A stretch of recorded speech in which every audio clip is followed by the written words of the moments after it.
Welcome to the Winning with Shopify podcast. This is the podcast to help you scale your Shopify store into a money-making machine. This series is brought to you by Affluencer. Affluencer is a Shopify app that helps you meet influencers, micro-influencers, and creators. You'll be matched with new partners who can create and share posts on Instagram, TikTok, YouTube, Facebook, and Twitter to help grow your brand. Go to winningwithshopify.com/influencer to book your free influencer marketing strategy session. Now over to your host, Nick Truman. Hi everybody, and welcome to another episode of the Winning with Shopify podcast. For anyone that's not tuned in before, welcome to the show. Absolute pleasure to have you tuning in, and if you enjoyed today's show, please do hit the subscribe button because it really helps us out in terms of telling you when there's a new episode. We aim to post every single Friday, and apart from posting a couple of days late, we've not missed a week now in nearly a year. If you're tuning in for not the first time, you've been tuning in for a while, then welcome back. It's an absolute pleasure to have you guys with us as well. Please do leave us a quick review. Give us the 5 gold stars on each platform so other people can hear about the podcast. Equally, the final thing to plug before we dive into today's episode is that if you want to reach out and ask any questions this month about influencers, affiliate marketing, about getting other people talking about your business and sending traffic into your Shopify store, then please do reach out to us. There are several forms on our website. You can just send us a quick message with a question on it. I will try and answer the question on the show. And also, if you put your name and your store on there as well, we'll give you a little shout out on the show. So go to winningwithshopify.com, fill out one of those forms and ask us a question, and I'll ask one of our guests over the next couple of weeks. Without further ado, I'm going to come into today's show. So today we're going to be talking not so much about influencers and affluence as we were last week with Brett. We're going to take that topic to another level now and talk about affiliate marketing. So those influencers generally are part of what we would call affiliate marketing. And we're going to dig into that a little bit more with a few other bits and pieces, platforms, tracking and other stuff as well. I've got a very special guest as always. His name is Dustin, and he is a partnership nerd, which is what he's told me he is. A partnership nerd spreading the good word about performance marketing. Dustin, welcome to the show. Hey, good to be here. Thanks for having me, Nick. Well, it's a pleasure to have you on the show today. And as we ask all of our guests, Dustin, kick us off. Give us a little overview to yourself and a little bit about your business and what do you do?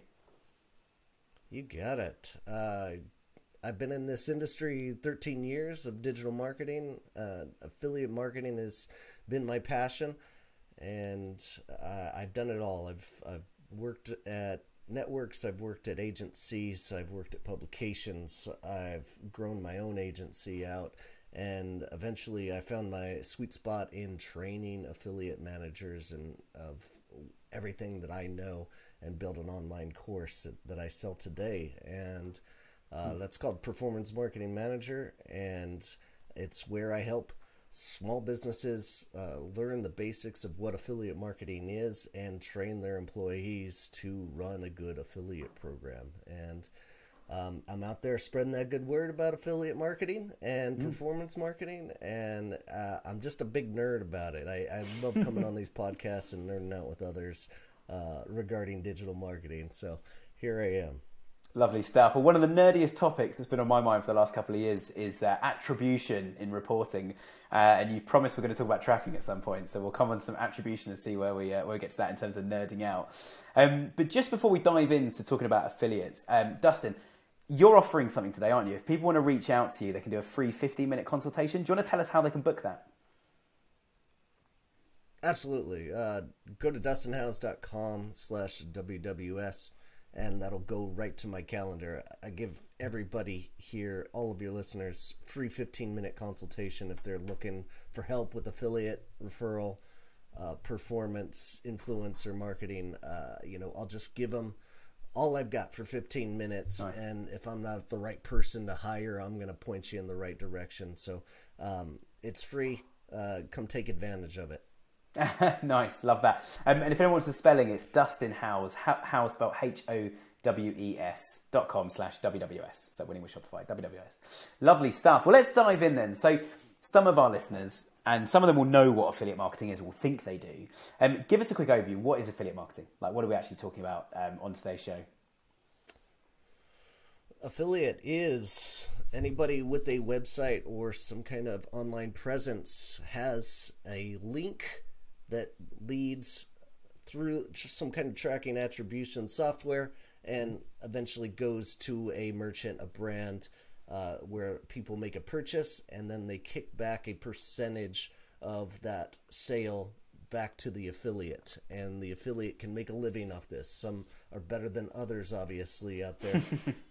And the more knowledge you have in this industry, the better, and the more ways you find to become a great salesman. And brands love affiliate marketing because it's essentially free. It's performance based, and you can essentially hire thousands of sales representatives for free that all work on a commission. So great technique and tactic for brands to go out and utilize this kind of marketing.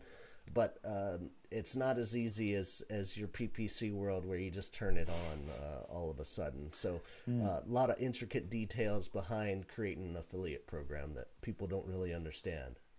Yeah, absolutely. But unlike our PPC world, we have to pay Google whether it works or not. So let's talk about the billing model for a second, and then we'll dive into kind of how people can set up some affiliates and how to get started on that. But you mentioned it's essentially free until the point they pay, until the point the customer buys something. I think that's one of the most appealing things about it, isn't it? So say you've got a blogger and they are one of your affiliates. They're constantly blogging about good restaurants in the area, and you sell a particular product that the restaurant start, a particular wine, for example. And it's like, and if you want to get hold of this famous wine, click here. That goes through to your site, so your Shopify store. So all of you guys listening, your Shopify store is there. People click from the blog to the Shopify store. Little thing tracks if they buy something, and if they do, you kick back a percentage. So it's a little bit like running PPC.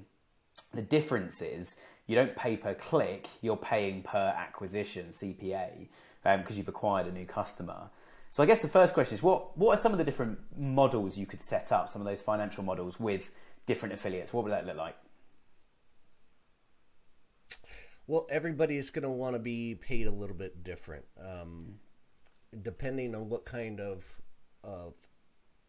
affiliate you're working with will determine how much you really actually have to pay them. So going back to like the initial question, it's purely performance based, but you have to pay for basically two things. One is the affiliate tracking platform. You're going to have to pay minimal fees of, maybe it's a percentage of the sale, maybe it's a flat fee. It just depends on what you get for that software. And then you have to pay somebody to run it. And that could be an agency, that could be an in-house manager, that could be the junior marketer you just hired that's super smart, and you'll want to get them trained up through my course. And those are your options essentially, and all your back-end payments. But then on the performance basis side, it's a wide range. Like, you should never pay traditional coupon sites as much as your high-end content sites that are more of the top of the funnel, because those top of the funnel guys are much more in tune to bring higher value than the coupon sites that are just outside the coupon site shopping cart, just handing out coupons and stealing that last click and getting some attribution. You don't want to go down that route. So it widely varies, and then depending on what kind of volume they're capable of bringing to the table will determine how much more you have to give compared to that base volume for your traditional affiliates that join. Absolutely. And I think you've touched on something here that I think is really, really important to this. One of the challenges we've always found with coupon sites, one of the challenges you mentioned as well, is we've done all the hard work getting them in from PPC or SEO or a social advert or an email or something. We'll say we, as in everybody listening. We've worked so hard to get that customer in. They get to the cart and they literally put the first number of their credit card in. And then they think, I wonder if there's a discount code out there. So they go on Google and they look for a discount code and they find one, and they just get 15% off. But they were ready to buy without the 15% off. So you give them 15% off because they've used your coupon, but now you need to pay, as you say, the coupon site, the discount site. You have to now pay them a commission for that code being used. So it might be another 10% on top. So you've actually just given away 25% of your order. On top of that, say it was PPC, you've also had to pay Google for like 50% of your order. So you've got 25% left after you've paid the coupon site, given a discount to the customer, and paid Google and agencies like me. And then you've got 25% left to actually cover the cost of running the business and, most importantly, buying in that product in the first place, which means your margins get really tight. So word of caution with coupon sites, you might turn one on and go, wow, look at all the traffic we've got, look at all the deals. But if you haven't got, I didn't realize 9 minutes in we were going to get onto attribution, but if you're not attributing sales correctly, you need to make sure that, people who are coming through coupon sites, or even if they sign up for a 15% off welcome discount code via email, you need to make sure that that you're not attributing those sales to email or to the coupon site. You need to see where they came from initially to know that you've also paid Google or Facebook or somebody else for that click. Absolutely. Always a difficult balance for a business to really track where the attribution is really coming from. Dustin, I understand you've got a bit of a theory about coupons as well. So what are your thoughts as someone who works in affiliate marketing? Coupons is a dangerous area to be running with, right? I like to do a pretty standard with retail products. I like to do, if your standard commission is 10%, I drop the coupon sites all the way down to 2% and just deal with the attribution that's going to happen. I really like putting in some kind of tracking attribution theory and logic behind coupon sites to where it skips them if they have a click in the last 10 minutes of the equation. That's a great way to get them out of there. And then, because essentially what you want to do is pay the guys that are the top of the funnel and bringing in the traffic and promoting your brand. You don't want to pay the guys at the end of and stealing that last click and just throwing a coupon out there. Just like you said, it is all about that figuring out who's giving you the real value here. And I know for a fact that it is not the coupon sites. They have their place in this world. Even cashback sites as well. I work with them, but very sparingly.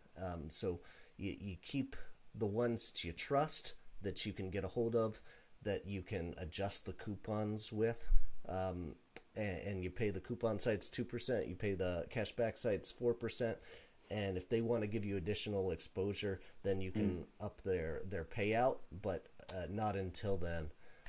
So that's usually how I work with those guys.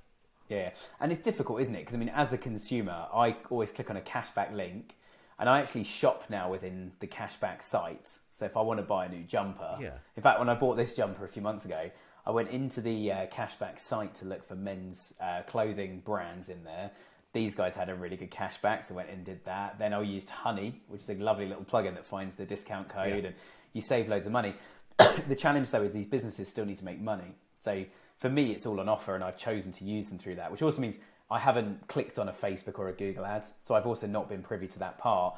And I think, as you're saying, that's where a coupon site's strength is it's an extra audience. But what we don't want to do is, the Facebook or the Google audience, for example, or the email audience, they're just finding that cashback link or the coupon at the last second. And as you say, they're bottom of funnel. I've made my decision. I'm just looking for a little discount now versus actually those coupon sites can actually drive top of funnel as well, where it's like, I'm thinking of buying a product. What brand shall I buy from? I'm top of funnel at the moment. These guys have got good cashback or whatever. And then you've come in through the cashback or through the discount code. Or equally, the most beneficial thing is when you've seen an advert or something on TV that said, we're offering 30% off all of these brands with these discount codes right now. Well, that's top of funnel, isn't it? I wasn't thinking of shopping, but I will now because there's a discount. And you've not used the other channels, which I think is quite interesting. But I guess one of the big challenges we've got with all of this is then tracking all of that. So let's talk about tracking next. What are some of and obviously we're going to talk about Brett because his platform's fantastic. And we do both genuinely endorse it. I know they're sponsoring this month, but we do completely endorse Brett, which is why I've asked him to sponsor and work with us. But obviously there are lots more platforms you can use. There's things like Google Analytics, there's Triple Whale. What are your thoughts, Dustin, on actually tracking affiliate marketing, especially where there's probably quite a lot of touch points and actually you might be at the top of funnel where they first heard about your brand reading a blog post? How do you connect that to they clicked on Google this afternoon?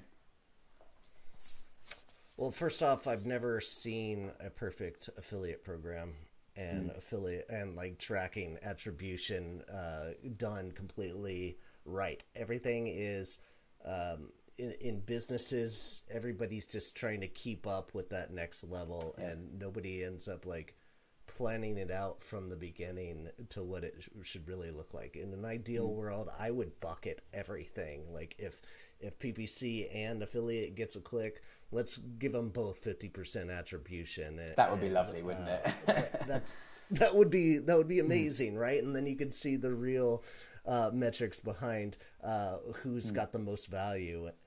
But that's just not how it works. Like if you get the last click, or whatever you decide internally what the attribution is going to be, it's always like decided on that one click, and that's harsh. A lot of other channels of marketing don't necessarily like affiliate because they steal a bunch of attribution, and I can understand why, because that's got to be annoying to other channels as well. But the same goes for PPC. They might steal that last click, especially when we're running a brand advert. So someone's made their decision, they're at the bottom of the funnel, and then they search your brand. They search up Coca-Cola on Google and click on the first ad, and that's our ad. And we take full attribution for it, which is very unfair. But as you said in your example, we all have to work together, and so sometimes it's a case of, I know all my marketing apart from maybe direct and email looks unprofitable, but if I stop all of this, these two drop as well. So it's like, I know it's working overall. I just have to hedge my bets as to which ones to be investing in. Correct. And the perfect formula, it doesn't exist. You got to do your best and hire well to like fix this situation as best you can. I'm sure you guys do that. I am worried much more on bringing good affiliates that are going to bring traffic, more so than the attribution portion of that. There are people smarter than me in the attribution field that I let handle that kind of portion. But on the other side of things, like I make sure the affiliate channel is getting the proper credit it deserves, because there is value in coupon sites. There is value in content sites, and we're all working together to come to that final end goal of a sale. As long as the overall executive company understands that, then we're in a better place. Yeah, absolutely. And I guess, and there's probably not a binary answer to this, but you mentioned about it's not necessarily affiliating the sale often to the affiliate. You quite often focus on the traffic and bringing in affiliates that are going to drive good traffic into a website. Does that then become the metric? Do you then start to pay affiliates per click, per user, as opposed to paying them per order?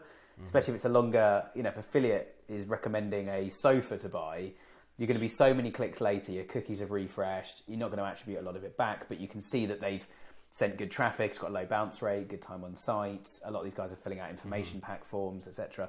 Would you focus on actually paying the affiliate for the traffic as opposed to the actual conversion?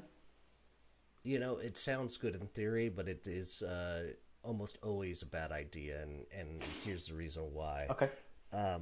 I am terrified of fraudulent transactions when dealing with paying per click and paying per leads. It is a headache and a nightmare for affiliate managers to go and research the quality of those types of leads for clicks and for leads. When you attribute just for sales, you can eyeball what's the proper conversion rate for a website. It should be anywhere between 5 and 10%, depending on where your conversion rate for a website altogether is. It should be in those metrics. And if somebody's up at 50%, that's a red flag that we can go and attack and find out more information on. But if you're tracking leads and clicks, somebody might be forcing those clicks. Somebody might be servicing somebody in another country to fill out lead forms to capture. And if you're not really on top of all of that and paying attention to it, and really trust the affiliates, you're opening yourself up to a bunch of payments that aren't worthy of it. So and we got very excited at our end when we're a Google Premium partner, It's the highest badge you can get. It's all very lovely. Actually means nothing, but it all looks good on paper. And I do mean that anyone can. Once you've got to spend over, as soon as you're spending a certain amount of your clients are, you can get the premium partner status that we're on. I have not much time. We actually have a poster about Google in our office, which isn't very complimentary to Google, but we all got very excited when our partner manager there said, "We're now only going to charge you per conversion." We thought that's an excellent idea. We don't have to pay per click anymore. We pay per conversion, and we just bid on a conversion by conversion basis. So if on average a conversion for us makes us £100, then we'll just bid £50 per conversion, and we're making a good profit. Nice and simple. The challenge was they only released it on display advertising, which goes out on all the third-party spam websites, and it was per lead, not per new customer. So we were getting all these dud leads coming in, and I phoned Google at one point and said, "Look, one of our clients has spent $25,000 on this. This is a waste of money. We've not had a single good lead. None of them even have American phone numbers, US numbers. This is bad." So it's exactly what you're describing of actually you pay for the lead or you pay for the traffic and then they're not the right people, they're spam, they're a waste of time, because their KPI now is I need people filling out that form. Whereas if you pay per customer or you pay a percentage of basket value, their job is to get someone to go through your website, purchase products and share their credit card information and receive those products. And then I guess the only thing you're keeping an eye on then it really is returns, just to see these aren't people ordering products and returning them. But in terms of fraudulent, that is a lot more difficult than just getting someone to spam bots to fill out a form. So I think it makes a lot of sense. It's a much safer way of doing things for sure. Oh, absolutely. And there's something to be said about tradition. Like you've got that experience with the paying per clicks, and you know the metrics behind it and all the theories and whatnot. It's the same with attribution for affiliate program. I'm super used to CPAs and rev share, and that's what I want to go with because I know and I trust that methodology, right? Yeah, lovely stuff. And let's talk about platforms, because obviously I guess the context first before we dive into like your favorite and least favorite platforms. The context of a platform, like what is the purpose of it? Because affiliates sound great, but obviously platform is generally the way to find these people, isn't it? Not necessarily. Okay. You know, I've got a ton of theories about how to find affiliates, and I think there's lots better ways than going through the actual affiliate platform.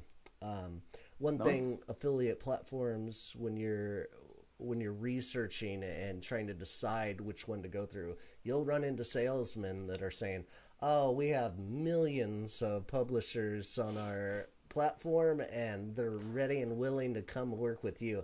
And that's hence my just question. not how it works. Yeah. They will fill your heart full of wonderment and excitement that all these affiliates are going to come into your program the minute you launch it, and I've never seen that happen.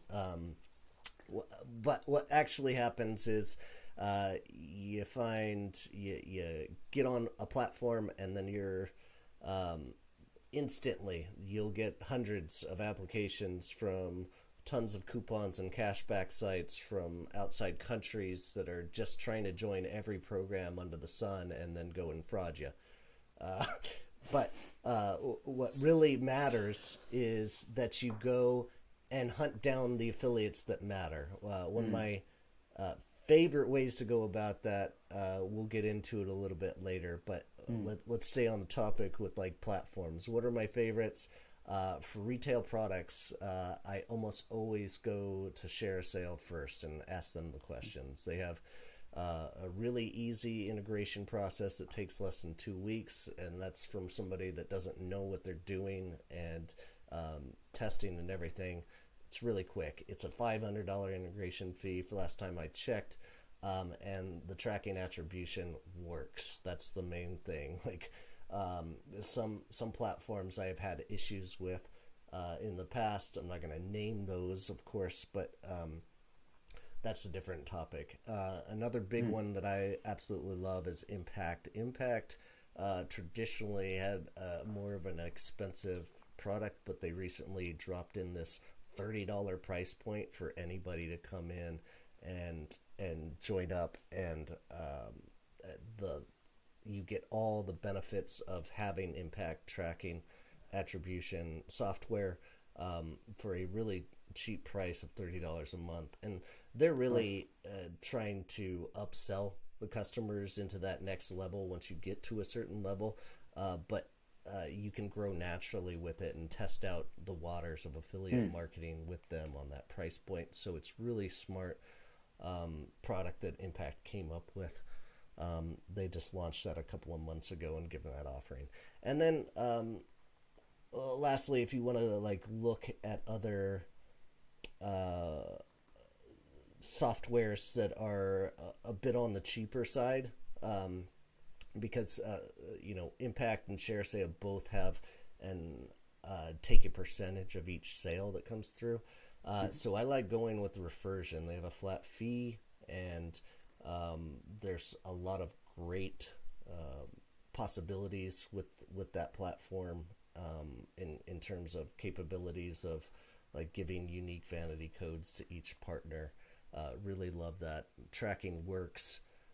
It's easy on both the affiliate and the merchant side of things, and so those are like my three picks when I have clients come to me and ask.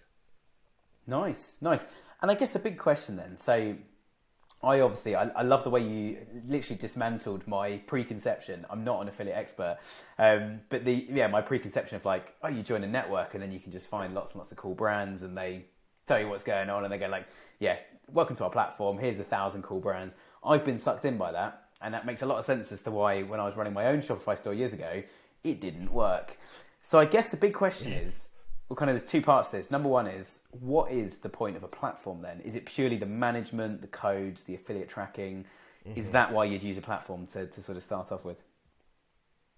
Yes, it's ease of your life. First off, platforms will take care of taxes, which is an absolute nightmare. If you have to collect tax information from every affiliate that joins your program, that's going to suck.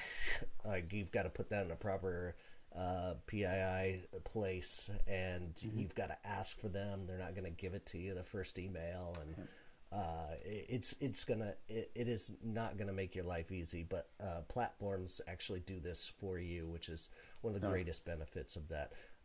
Secondly, like the tracking attribution is always going to work, and you're giving an affiliate a unique link that they can't really screw up, and that they can use out on the internet anywhere.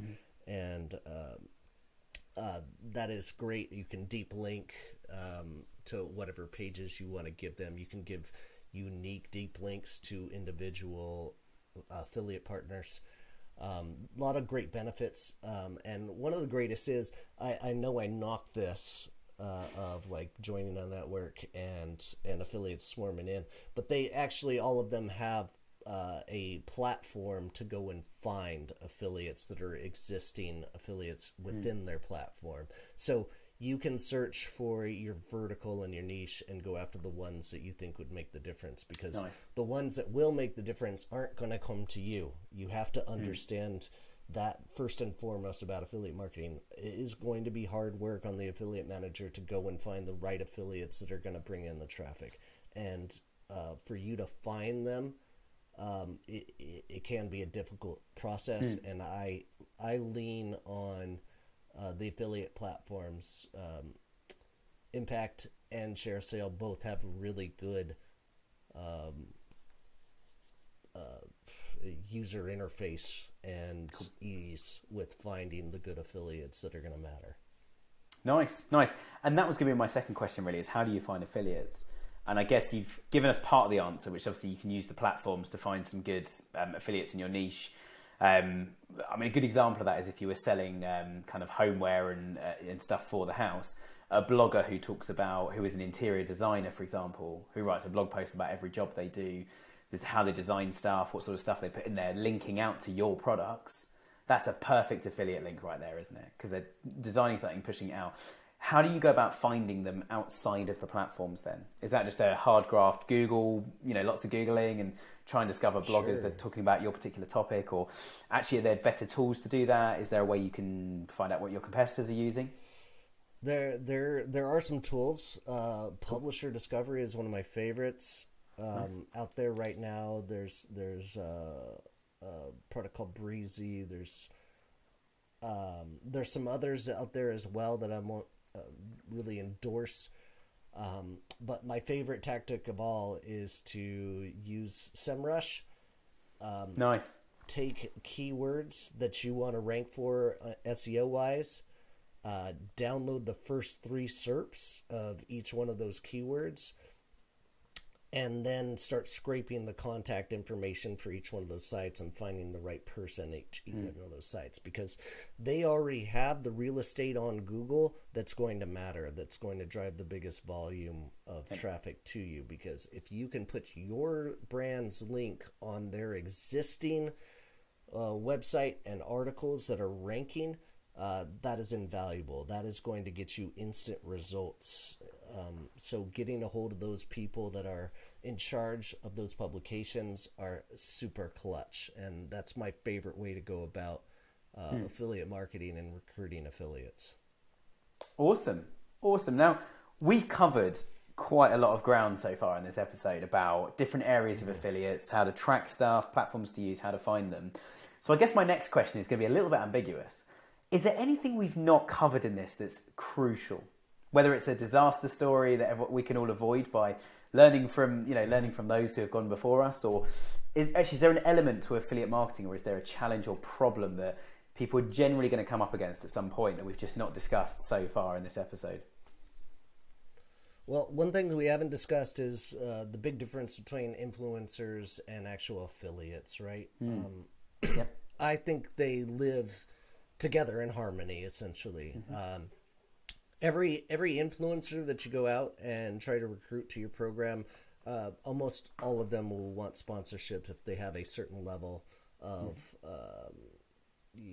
followers, and they're gonna want something in exchange. And just as Brat was talking about last week about how the macro influencers are they're maybe they just want free product, and they'll do this for you, but you still got to track what they're doing and track that back to them.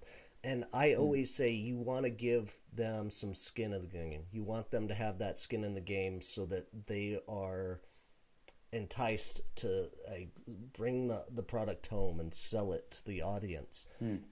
Not just take the sponsorship and throw something up there.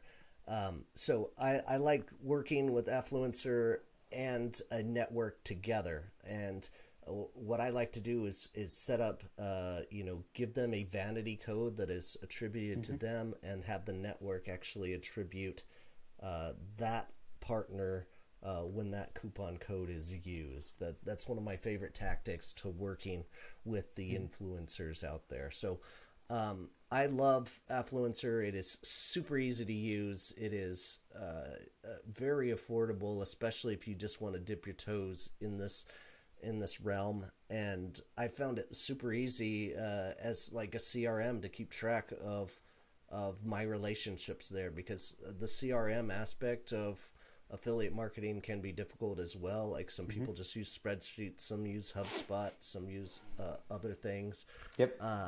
But Affluencer does a really good job there. So I just wanted to touch on that before we get going on what people should be. The question was like, what should they be looking out for, right? Yeah. So say somebody's starting out now, what are some of the things they need to be aware of? And I think, there's a few things I've got in my notes already I think we've covered really well. So we'll start with these, everyone. So if you're listening to this episode, this is the thing to write down now is watch out for coupon code and discount sites. Make sure they're not stealing attribution at the end of things. Watch out for fraudulent clicks. And I liked what you were just saying about skin in the game. Obviously, if you agree a percentage, we'll give you 10% of every order that comes through using your code. Then it's like, not only have they got skin in the game that they have to promote this thing effectively so people actually go and buy the products or they don't get paid. Also, you've got to tell them to use the code, which also gives them a discount, which it all then ties in nicely that they're pushing the discount. I love it when I watch a YouTube video or read a blog post or an Instagram story and somebody says, look, I found this amazing new product. I think that's quite cool. We want that, whatever it is. And And then they say, look, and if you say that I sent you, all you've got to, and to do that, just put in my name in the discount box and you'll get a code off. You know, you'll get 10%, 20% off. That's it's really nice because then it makes it quite a friendly, tell them I sent you. And to do that, pop my name in the discount box. Or put, you know, my name's Nick, put Nick20 and you get 20% off. Something like that, which is nice and easy. And I think another good thing to do from time to time as well with the codes that we didn't mention is putting a time limit on them. So saying like, go and use my code, but it expires on the 1st of June. So you've only got to the 1st of June to use it. And also once the stock's run out, they're all gone. So it's like, there's an urgency of, well, I better do it today to make sure I don't miss out.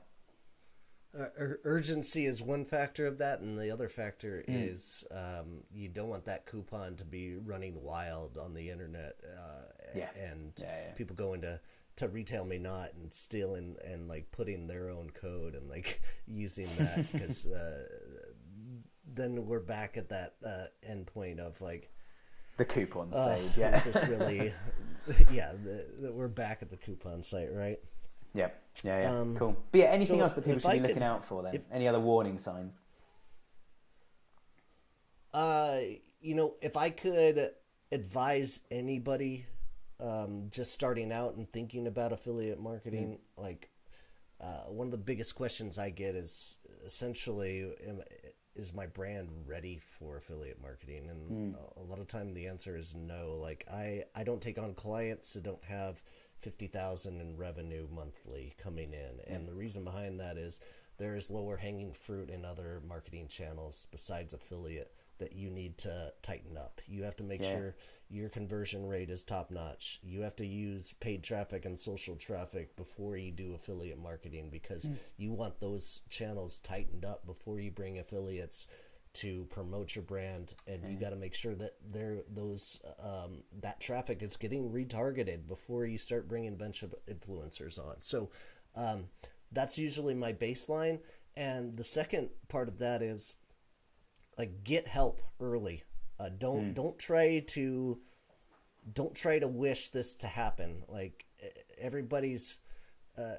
Most of my clients come to me because they start an affiliate program and 3 months later they still don't have any sales coming from it, and the sales they do have is coming from coupon sites, and they don't know why. They honestly don't get it, and the reason is you didn't put the right strategy in place to begin with. So start with a strategy that makes sense.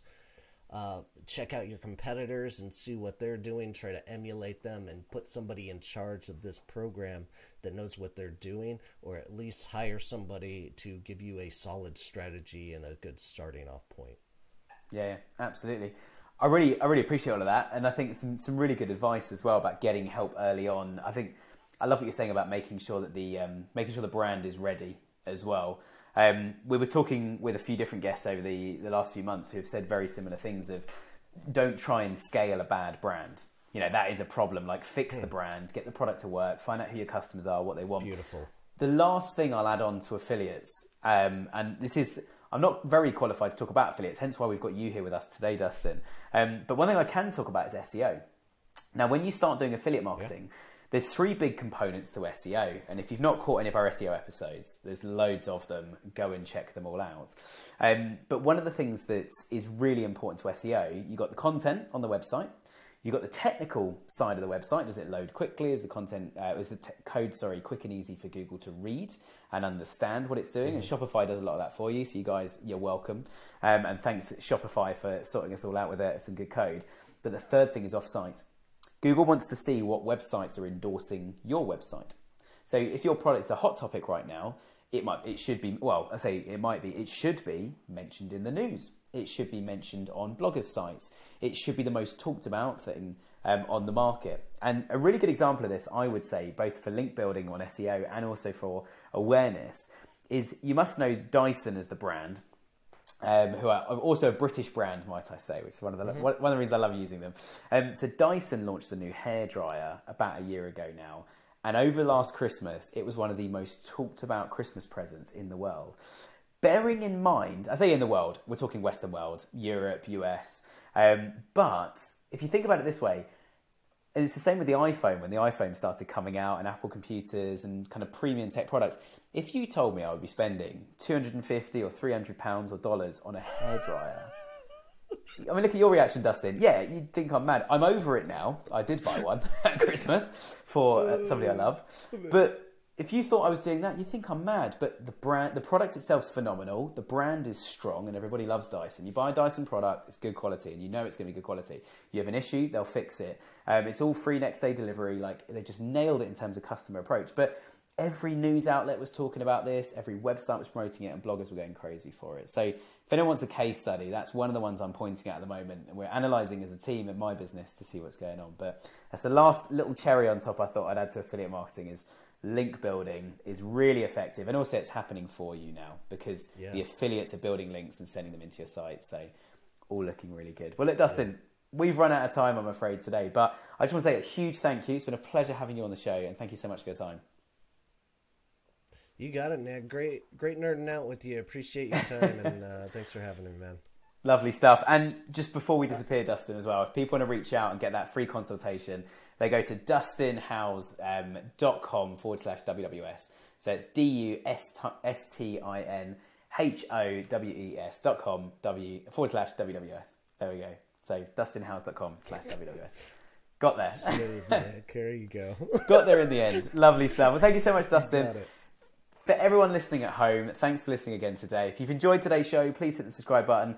Please, as I said at the start, please go on winningwithshopify.com. Send us some of your questions, some of your woes when it comes to affiliate marketing to influencers, and we'll ask our guests over the next few weeks as well. We'll also shout you out if you give us your name and your store, website URL, and it's a good question. That's the final caveat I'll add on the end of that as well. So thanks so much for listening, everybody.